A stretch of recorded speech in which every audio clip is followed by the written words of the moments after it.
الو سلام هم گوشم زفت یه گله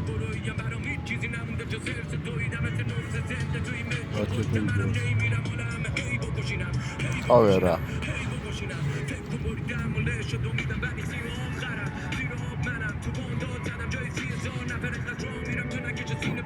خب بس این که این هم ایو دارد اینا بنده فش فشاره تا بزنت نو بنده باید صد فش فشاره دست خوش رفته یعنی راه هواره زنه داره گال من رفت تابه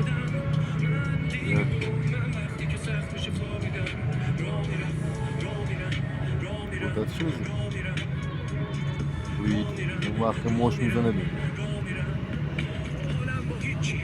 هی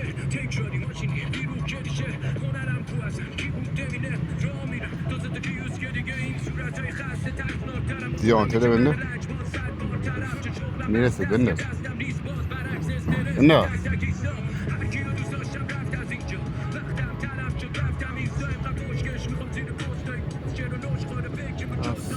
بشیش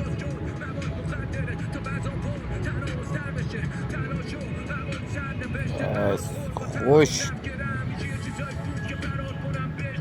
چیکار میکنیم بیبی رسید گرد آده کستر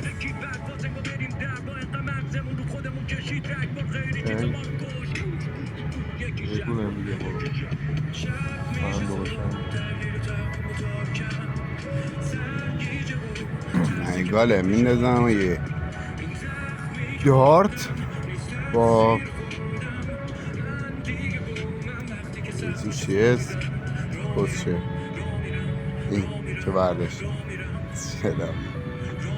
اکی یه جوری مادره اکی دست خوش بکن رفت دی شاهان سید بس کن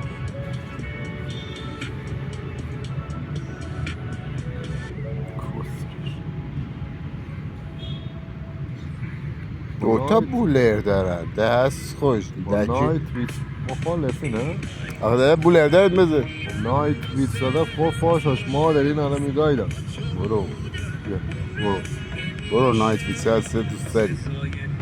پشت کول همه بیاد بس خود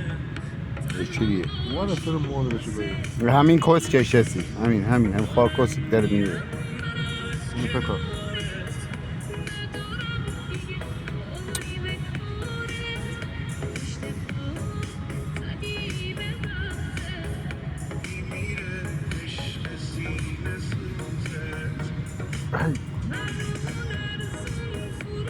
برو